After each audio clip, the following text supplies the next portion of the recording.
हरे कृष्णा। तो अभी हम भगवद गीता के 5वें अध्याय के अंतर्गत श्लोक संख्या 21 पर विचार करेंगे। बाह्य स्पर्शे स्वशक्तात्मा विन्दत्यात्मनि यत् सुखम स ब्रह्म योग युक्तात्मा सुखम अक्षयम अश्नुते।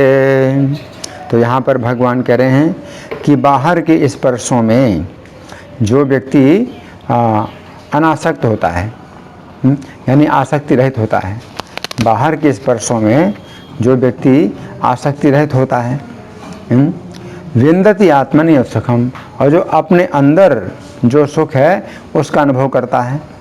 सब ब्रह्म योग युक्त आत्मा, तो वो व्यक्ति ब्रह्म योग से युक्त जुड़ा हुआ है। सुखम अक्षयम अश्नुते, और अक्षय सुख प्राप्त करता है। अब हम सुनेंगे प्रभुपाद तात्पर्य में क्या लिखते हैं। श्रील प्रभुपाद की जय। कृष्ण भावनामृत के महान भक्त श्री यामुनाचार्य ने कहा है, यदवधि मम चेतः कृष्ण पादारविन्दे नव नव रसधामन्युद्यतं रन्तुमासीन् तदवधि बत नारी संगमे स्मर्यमाने भवति मुख विकारः सुष्ठु निष्ठीवनं च। जब से मैं श्री कृष्ण की दिव्य प्रेमा भक्ति में लगकर उनमें नित्य नवीन आनंद का अनुभव करने लगा हूँ, तब से जब भी काम सुख के बारे में सोचता हूँ तो इस विचार पर ही थूकता हूँ और मेरे होठ अरुचि से सिमट जाते हैं। इति ब्रह्मयोगी अथवा कृष्ण भावना भावित व्यक्ति भगवान की प्रेमा भक्ति में इतना अधिक लीन रहता है कि इंद्रिय सुख में उसकी तनिक भी रुचि नहीं रह जाती। भौतिकता की दृष्टि में काम सुख ही सर्वोपरि आनंद है। सारा संसार उसी के वशीभूत है और भौतिकतावादी लोग तो इस प्रोत्साहन के बिना कोई कार्य ही नहीं कर सकते, किंतु कृष्ण भावनामृत में लीन व्यक्ति काम सुख के बिना ही उत्साहपूर्वक अपना कार्य करता रहता है। यही आत्म साक्षात्कार की कसौटी है। आत्म साक्षात्कार तथा काम सुख कभी साथ साथ नहीं चलते। कृष्ण भावना भावित व्यक्ति जीवन मुक्त होने के कारण किसी प्रकार के इंद्रिय सुख द्वारा आकर्षित नहीं होता। तो यहाँ पर प्रभुपाद का तात्पर्य समाप्त हुआ। अब हम सुनेंगे श्री भगवान ने कहा में इस श्लोक की कैसी व्याख्या हुई है। पिछले श्लोक में श्री कृष्ण ने अर्जुन को बताया था कि चूँकि श्री कृष्ण निर्दोष हैं, अतः श्री कृष्ण का भक्त निर्दोष होने के कारण श्री कृष्ण को जान लेता है तथा श्री कृष्ण के धाम में जाने का अधिकारी बन जाता है। उस समय अर्जुन के मन में एक संशय उत्पन्न हुआ कि यदि श्री कृष्ण का भक्त श्री कृष्ण को जान लेता है तथा श्री कृष्ण के धाम में जाने का अधिकारी बन जाता है तो उसे क्या सुख प्राप्त होता है, और यदि उसे सुख प्राप्त होता है तो वह सुख किस प्रकार का होता है। अंतर्यामी होने के कारण श्री कृष्ण अर्जुन के संशय को समझ गए, अतः उन्होंने इस श्लोक में कहा है कि वह व्यक्ति ऐसा सुख प्राप्त करता है जो कभी भी क्षीण नहीं होता है। इस श्लोक के प्रारंभिक शब्द हैं बाह्य स्पर्शेषु असक्त आत्मा, अर्थात बाहर के स्पर्शों में अनासक्त मन वाला। ये बात समझने की है कि जीवात्मा के लिए बाहर के स्पर्श अलग होते हैं तथा अंदर के स्पर्श अलग होते हैं। चूँकि जीवात्मा शरीर के अंदर बंधा हुआ है, अतः बाहर के स्पर्श का अर्थ है भौतिक ध्वनि को श्रवण करना, भौतिक वस्तुओं को देखना, भौतिक वस्तुओं को छूना, भौतिक वस्तुओं का स्वाद लेना तथा भौतिक वस्तुओं को सूंघना। ये 5 प्रकार के कार्य जीवात्मा के लिए बाहरी कार्य हैं। तो यहाँ पर श्री कृष्ण कह रहे हैं कि चूँकि कृष्ण भावना भावित व्यक्ति की इंद्रियाँ अंतर्मुखी हो चुकी हैं, अतः वह बहिर्मुखी इंद्रियों को प्राप्त होने वाले भौतिक भोगों में आसक्त नहीं होता है। बाहर प्राप्त होने वाले 5 प्रकार के भौतिक भोगों में से स्पर्श का सुख सबसे अधिक प्रबल है। अतः यहाँ पर श्री कृष्ण सभी प्रकार के सुखों का वर्णन स्पर्श के रूप में करते हैं कि वह बाहरी स्पर्शों में आसक्त नहीं है। इस श्लोक के तात्पर्य में श्रील प्रभुपाद श्री यामुनाचार्य के द्वारा लिखित एक श्लोक का उदाहरण देते हैं कि जब से मैं श्री कृष्ण की दिव्य प्रेमा भक्ति में लगकर उनमें नित्य नवीन आनंद का अनुभव करने लगा हूँ, तब से जब भी काम सुख के बारे में सोचता हूँ तो इस विचार पर ही थोकता हूँ और मेरे होठ अरुचि से सिमट जाते हैं। इति इस संबंध में भागवत 7:9-45 में प्रहलाद महाराज कहते हैं कि विषयी जीवन की तुलना खुजली दूर करने हेतु 2 हाथों को रगड़ने से की गई है। गृहमेधी अर्थात तथाकथित गृहस्थ जिन्हें कोई आध्यात्मिक ज्ञान नहीं है, सोचते हैं कि यह खुजलाना सर्वोत्कृष्ट सुख है, यद्यपि वास्तव में यह दुख की जड़ है। कृपण जो ब्राह्मणों से सर्वथा विपरीत होते हैं, बारंबार इंद्रिय भोग करने पर भी तुष्ट नहीं होते, किंतु जो धीर हैं और इस खुजलाहट को सह लेते हैं, उन्हें मूर्खों और धूर्तों जैसे कष्ट नहीं सहने पड़ते। तो यहाँ पर श्री कृष्ण कह रहे हैं कि कृष्ण भावना भावित लोग इंद्रिय भोगों में आसक्त नहीं होते हैं। इस श्लोक में अगले शब्द हैं विन्दति आत्मनि यत् सुखम, अर्थात वह ऐसा सुख अनुभव करता है जो अपने ही अंदर है। तो यहाँ पर श्री कृष्ण आत्मनि शब्द का प्रयोग कर रहे हैं। आत्मनि शब्द का अर्थ है आत्मा में। आत्मा शब्द के अनेक अर्थों में से एक अर्थ है श्री कृष्ण तथा उनके नाम, गुण, रूप तथा लीला। इस प्रकार हमें समझना चाहिए कि कृष्ण भावना भावित व्यक्ति उस सुख का अनुभव करता है जो सुख उसे श्री कृष्ण के नाम जप के द्वारा प्राप्त होता है, अथवा श्री कृष्ण के गुणों को सुनने से प्राप्त होता है, अथवा श्री कृष्ण के रूप का चिंतन करने से प्राप्त होता है, अथवा श्री कृष्ण की लीलाओं का वर्णन करने से प्राप्त होता है। गीता 14:27 में श्री कृष्ण कहते हैं कि वे ही चरम सुख के एकमात्र आश्रय हैं। उक्त श्लोक के तात्पर्य में श्रील प्रभुपाद लिखते हैं, रस के आगार भगवान श्री कृष्ण को जान लेने पर मनुष्य वास्तव में दिव्य आनंदमय हो जाता है। इति गीता 6:27 में श्री कृष्ण कहते हैं कि जिस योगी का मन श्री कृष्ण में स्थिर हो जाता है, वो निश्चय ही दिव्य सुख की सर्वोच्च सिद्धि प्राप्त करता है। वह रजोगुण से परे हो जाता है। वह परमात्मा के साथ अपनी गुणात्मक एकता को समझता है और इस प्रकार अपने समस्त विगत कर्मों के फल से निवृत्त हो जाता है। गीता 9:2 में श्री कृष्ण कहते हैं कि उनकी भक्ति साधन काल में भी सुख से भरी हुई है, फिर परिणाम में कितना सुख प्राप्त होगा इसकी कल्पना भी नहीं की जा सकती है। उक्त श्लोक के तात्पर्य में श्रील प्रभुपाद लिखते हैं कि भक्ति योग अत्यंत सुखकर होता है। ऐसा क्यों? क्योंकि भक्ति में श्रवणम कीर्तनम विष्णु रहता है। गीता 10:9 के तात्पर्य में श्रील प्रभुपाद लिखते हैं कि भक्तों के हृदय तथा आत्माएं निरंतर श्री कृष्ण में निमग्न रहती हैं और वे अन्य भक्तों से श्री कृष्ण के विषय में बातें करने में आनंदानुभव करते हैं। इस श्लोक की दूसरी पंक्ति में प्रारंभिक शब्द हैं सहा ब्रह्म योग युक्त आत्मा, अर्थात वह ब्रह्म योग में लगे हुए मन वाला होता है। तो यहाँ पर श्री कृष्ण ब्रह्म योग शब्द का प्रयोग कर रहे हैं। ब्रह्म शब्द का अर्थ है श्री कृष्ण तथा योग का अर्थ है जुड़ना। इस प्रकार ब्रह्म योग का अर्थ हुआ श्री कृष्ण से जुड़ना। इस श्लोक के तात्पर्य में श्रील प्रभुपाद लिखते हैं ब्रह्मयोगी अथवा कृष्ण भावना भावित व्यक्ति भगवान की प्रेमा भक्ति में इतना अधिक लीन रहता है कि इंद्रिय सुख में उसकी तनिक भी रुचि नहीं रह जाती। इति श्रील प्रभुपाद के इन शब्दों से पता चलता है कि ब्रह्म योग का अर्थ है श्री कृष्ण से जुड़ना तथा ब्रह्म योग युक्त आत्मा का अर्थ हुआ ऐसा व्यक्ति जो श्री कृष्ण से जुड़ने के लिए अपने मन को सदा एकाग्र रखता है। गीता 2:41 के तात्पर्य में श्रील प्रभुपाद लिखते हैं कृष्ण भावना भावित व्यक्ति का दृढ़ निश्चय ज्ञान पर आधारित है। वासुदेव सर्वमिति स महात्मा सुदुर्लभा।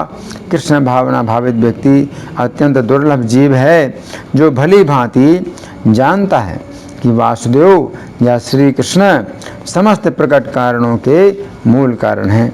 जिस प्रकार वृक्ष की जड़ सींचने से स्वतः ही पत्तियों तथा टहनियों में जल पहुंच जाता है, उसी तरह कृष्ण भावना भावित होने पर मनुष्य प्रत्येक प्राणी की अर्थात अपनी, परिवार की, समाज की, मानवता की सर्वोच्च सेवा कर सकता है। यदि मनुष्य के कर्मों से श्री कृष्ण प्रसन्न हो जाएं तो प्रत्येक व्यक्ति संतुष्ट होगा। इति। इस श्लोक के अंतिम शब्द हैं सुखम अक्षयम अश्नुते, अर्थात वह व्यक्ति अक्षय सुख की प्राप्ति करता है। अक्षय शब्द क्षय शब्द का उल्टा है। अब हम क्षय शब्द पर विचार करेंगे। क्षय शब्द के अनेक अर्थों में से यदि हम 3 अर्थ माने तो वे 3 अर्थ हैं, पहला घटाव, दूसरा आर्थिक क्षति और तीसरा रोग। यदि क्षय शब्द के हम उपरोक्त 3 अर्थ मानते हैं तो अक्षय शब्द के भी 3 अर्थ इस प्रकार निकलते हैं। पहला बिना किसी घटाव के, दूसरा बिना किसी आर्थिक क्षति के तथा तीसरा बिना किसी रोग के। अब हम अक्षय सुख की भी 3 प्रकार से व्याख्या करेंगे।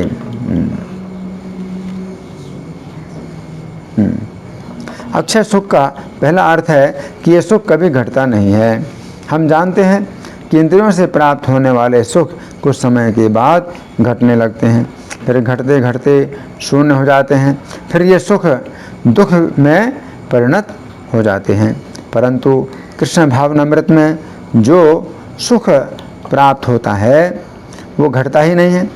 जब ये सुख घटता ही नहीं है, जब ये सुख घटता भी नहीं है तो फिर समाप्त होने की बात ही नहीं है, और ना ही इस सुख का दुख में परिणत होने की बात आती है। इसका अर्थ है कि ये सुख कभी भी समाप्त नहीं होता है बल्कि नित्य नवीन रहता है।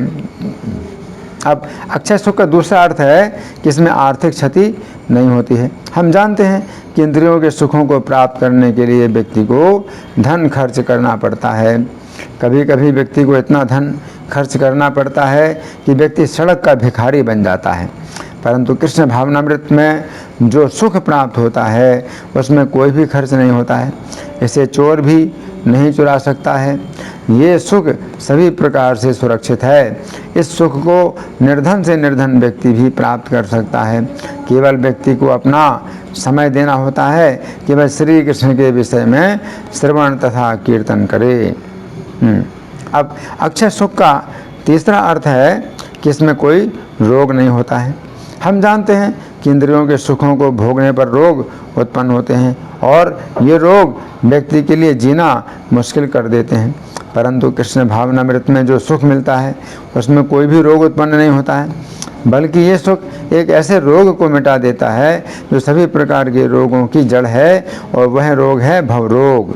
यदि हमारा जन्म मरण का रोग मिट जाए तो फिर कौन सा रोग बचेगा। तो कृष्ण भावनामृत से उत्पन्न सुख एक ऐसा सुख है जो सभी रोगों की जड़ भव रोग को भी मिटा देता है। तो यहाँ पर श्री कृष्ण कह रहे हैं कि कृष्ण भावनामृत के द्वारा व्यक्ति को बिना किसी बाधा के नित्य नवीन सुख की प्राप्ति होती है। इस श्लोक के बंगाली पद्यानुवाद में श्रील प्रभुपाद लिखते हैं, 22 वर्ष सुख यहाँ नाई ये आसक्ति, आत्मानंदे सेवा नंदी आत्मा ते विंदति, से ब्रह्म योग युक्त आत्मानंद धाय, आत्मानंद पाए अक्षय सुखे ते मग्न सर्वदा से राय। अर्थात कृष्ण भावनामृत से प्राप्त सुख के द्वारा व्यक्ति की बाहरी सुख में आसक्ति समाप्त हो जाती है। यह सुख श्री कृष्ण की सेवा के द्वारा प्राप्त होता है तथा अपने शुद्ध मन के द्वारा अनुभव होता है। ये सुख ऐसा सुख है जो सर्वदा रहता है। तो यहाँ पर श्री कृष्ण अर्जुन से कह रहे हैं कि हे अर्जुन, तुम यदि मुझे प्रसन्न करने के लिए यह युद्ध करोगे तो मेरी प्रसन्नता के कारण तुम्हें एक ऐसा सुख प्राप्त होगा जो कभी भी समाप्त नहीं होगा, तथा यह सुख सभी रोगों की जड़ अर्थात भव रोग को भी समाप्त कर देगा। तो यहाँ पर भगवान कह रहे हैं बाह्य स्पर्शेषु असक्त आत्मा, बाहरी जो स्पर्शों में अनासक्त होता है। तो बाहरी स्पर्श का मतलब क्या है? शरीर के अंदर जीवात्मा है, शरीर के अंदर जीवात्मा है, तो जीवात्मा का जो है एक स्पर्श अंतर का है, अंदर का है, और दूसरा स्पर्श बाहर का है। तो बाहर का स्पर्श का मतलब क्या है कि जो भौतिक जो वस्तुओं से हमें प्राप्त होता है। तो हमारी इंद्रियों के जो छिद्र हैं, तो उनमें जब भौतिक वस्तुओं के जो संपर्क होते हैं तो उनसे जो सुख प्राप्त होता है। तो 5 प्रकार की जो इंद्रियां हैं, तो उनके 5 प्रकार के छिद्र हैं। तो बाहर का स्पर्श, जैसे बाहर की जो आवाज़ है, शब्द ध्वनि है, तो हमारे कानों के अंदर से जाती है। तो एक बाहरी स्पर्श ये हो गया है। दूसरा बाहरी स्पर्श क्या हो गया? जो आँखों के छिद्र हैं, तो बाहर का जो रूप है तो वो हमारे आँखों से अंदर आता है। तो ये बाहरी स्पर्श दूसरा हो गया। तीसरा बाहरी स्पर्श त्वचा में जो भौतिक वस्तुओं के स्पर्श का जो अनुभूति होती है, तो वो तीसरा स्पर्श हो गया, बाहरी स्पर्श हो गया। तो श्रोत्रम चक्षु स्पर्शनम चरसनम, फिर जिह्वा का एक जो है छिद्र है। तो बाहर से कुछ पदार्थ हम खाते हैं तो उसका जो स्पर्श होता है तो उसका अनुभव होता है स्वाद के रूप में, तो वो चौथा बाहरी स्पर्श। और गंध है, तो ये छिद्र है नासिका का, तो बाहर की जो गंध आती है तो वो अंदर जाती है। तो पांचवा ये बाहरी स्पर्श। तो 5 प्रकार के बाहरी स्पर्श हैं। तो जो कृष्ण भावना भावित व्यक्ति होता है तो वो उनमें आसक्त नहीं होता, इनमें आसक्त नहीं होता। विन्दति आत्मनि सुखम, अब वो अपने अंदर ही वो जिस सुख का अनुभव करता है, जो सुख अंदर है उसका अनुभव करता है। तो जो सुख आत्मनि, आत्मनि, आत्मनि का मतलब है आत्मा में है। तो आत्मा का मतलब श्री कृष्ण है। तो श्री कृष्ण ही आत्मा है। अहम आत्मा गुडाकेश सर्वभूताय स स्थितः। तो श्री कृष्ण सब प्राणियों की आत्मा है। तो आत्मनि, जो आत्मा में सुख है, यानी श्री कृष्ण में जो सुख है उसका अनुभव करता है। तो श्री कृष्ण के सुख का अनुभव करता है। तो श्री कृष्ण के सुख का अनुभव करने का मतलब क्या है कि उनके नाम का अगर हम कीर्तन करते हैं, श्रवण करते हैं, कीर्तन करते हैं उनके नामों का, उनके रूप का दर्शन करते हैं, तो ये क्या है? आत्मा का सुख है। जो हम श्री कृष्ण के रूप का दर्शन करते हैं तो आत्मा का सुख है। विन्दति आत्मनि सुखम, और श्री कृष्ण के गुणों को सुनते हैं तो ये भी आत्मा का सुख है। और श्री कृष्ण की लीलाएं सुनते हैं तो आत्मा का सुख है। तो जो व्यक्ति आत्मा के सुख का अनुभव करे, तो जब हमें सुख मिलने लगता है, जब हमें सुख मिलने लगता है, आत्मा का सुख मिलने लगता है, यानी श्री कृष्ण की कथा सुनने में सुख मिलने लगता है और उनके गुणों का वर्णन करने में सुख मिलने लगता है, तो उस समय हमारी जो है बाहर के जो स्पर्श हैं, इंद्रियों के जो सुख हैं, तो उनमें हमारी आसक्ति खत्म हो जाती है। अब हमारी आसक्ति क्या हो गई? बदल गई।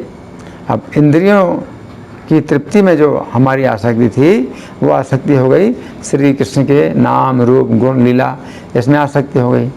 तो इसमें अब सुख मिलना है और उसमें सुख नहीं मिल रहा। सब ब्रह्म योग युक्त आत्मा, तो वो ब्रह्म योग से युक्त हो गया। तो यहाँ पर भगवान कह रहे हैं वो ब्रह्म योग से युक्त हो गया है। और सुखम अक्षयम अश्नुते, तो वो अक्षय सुख का अनुभव करता है। तो वो सुख जो है अक्षय होता है। तो श्रीमद् भागवत के भी 5वें स्कंद में भगवान ऋषभदेव बोलते हैं, नायम देहो देह भाजाम लोके कष्टान कामान अर्हते बिरभुजाम, ये कि जो मल खाने वाले पशु होते हैं, तो वो जिस सुख को प्राप्त करते हैं, तो उस सुख को प्राप्त करने के लिए मनुष्य जीवन नहीं प्राप्त हुआ है, हैं? और मनुष्य जीवन में उस सुख को प्राप्त करने के लिए परिश्रम किया जाए, ये ऐसा नहीं है कि उस सुख को प्राप्त करने के लिए परिश्रम किया जाए, हैं? नायम देहो देह भाजाम निलोके कष्टान कामान अर्हते बिरभुजामे तपो दिव्यम पुत्र का ये न सत्वम। तो मनुष्य का जो जीवन प्राप्त हुआ है वो ऐसी दिव्य तपस्या करने के लिए प्राप्त हुआ है जिसके द्वारा सत्वम शुद्धित, हमारी बुद्धि शुद्ध होगी और ब्रह्म सौख्यम तुरंतम, और उससे ब्रह्म का अनंत सुख प्राप्त होगा। तो जब बुद्धि सुख शुद्ध होगी तो ब्रह्म का अनंत सुख प्राप्त होगा। तो एक सुख है जो इंद्रियों से प्राप्त होता है और दूसरा सुख प्राप्त होता है शुद्ध बुद्धि के द्वारा। सत्वम शुद्धेत ब्रह्म सौख्यम तुरंतम। तो शुद्ध बुद्धि के द्वारा जब हमें सुख प्राप्त होता है तो वो सुख हमें श्री कृष्ण से प्राप्त होता है शुद्ध बुद्धि के द्वारा। और छठे अध्याय में भी भगवान कहते हैं 21वां श्लोक, सुखम आत्यंतिकम यत्तद् बुद्धि ग्राह्यम अतीन्द्रियम। आत्यंतिक सुख प्राप्त होता है तद्बुद्धि ग्राह्यम, तो तद्बुद्धि या शुद्ध बुद्धि के द्वारा ही वो प्राप्त होता है। अतीन्द्रियम, इंद्रियों से अतीत है। सुखम आत्यंतिकम यत्तद् बुद्धि ग्राह्यम अतीन्द्रियम वेत्ति यत्र न चैवायम स्थितः चलति तत्त्वतः। तो इस सुख, इस आत्यंतिक सुख को जब वो अनुभव कर लेता है तो वेत्ति यत्र न चैयम स्थितः चलति तत्त्वतः, वो फिर तत्व से विचलित नहीं होता, उस तत्व से विचलित नहीं होता, इस सुख से विचलित नहीं होता। यम लब्ध्वा चापरम लाभम मन्यते नाधिकम ततः। तो इस सुख को प्राप्त करके इससे बड़ा लाभ और वो नहीं मानता, इससे बड़ा लाभ वो किसी चीज़ को नहीं मानता। विन्दते यम लब्ध्वा चापरम लाभम मन्यते नाधिकम ततः यस्मिन् स्थितो न दुःखेन गुरुणापि विचाल्यते। और इस सुख में स्थित होकर के व्यक्ति बड़े भारी दुख से भी विचलित नहीं होता। तो ये है सुखम अक्षयम। यहाँ पर जो भगवान कह रहे हैं सुखम अक्षयम अश्नुते, अक्षय सुख प्राप्त करता है। तो अक्षय सुख का यही मतलब है कि बहुत बड़ा दुख भी प्राप्त हो जाए तो भी गुरुणापि विचाल्यते, इसमें स्थितो न दुःखेन गुरुणापि विचाल्यते, बहुत बड़े दुख से भी वो विचलित नहीं होता। तो ऐसा सुख मनुष्य का जीवन जो हमें प्राप्त हुआ है, ऐसा सुख प्राप्त करने के लिए ये मनुष्य का जीवन हमें प्राप्त हुआ है। तो यहाँ पर भगवान यही कह रहे हैं कि हमारे जीवन का लक्ष्य यही है कि बाहर के स्पर्शों में हमारी आसक्ति, जो बाहर के स्पर्श से जो सुख प्राप्त होते हैं, तो उनसे हमारी आसक्ति खत्म हो जाए और हमारी आसक्ति हो जाए किसमें? श्री कृष्ण की सेवा में, श्री कृष्ण के चरणों में हमारी आसक्ति हो जाए। वो जो सुख प्राप्त होता है ना, तो श्री कृष्ण में वो सुख है। तो गीता 14:27 में श्री कृष्ण कहते हैं ब्रह्मणो हि प्रतिष्ठा हम अमृतस्याव्ययस्य च शाश्वतस्य च धर्मस्य सुखस्य एकांतिकस्य च। तो एकांतिक सुख, तो श्री कृष्ण एकांतिक सुख की भी प्रतिष्ठा है। तो कई चीज़ों में जो है श्री कृष्ण कह रहे हैं कि उनकी प्रतिष्ठा है। तो ब्रह्म की प्रतिष्ठा है श्री कृष्ण, ब्रह्मणो हि प्रतिष्ठा हम अमृतस्याव्ययस्य च।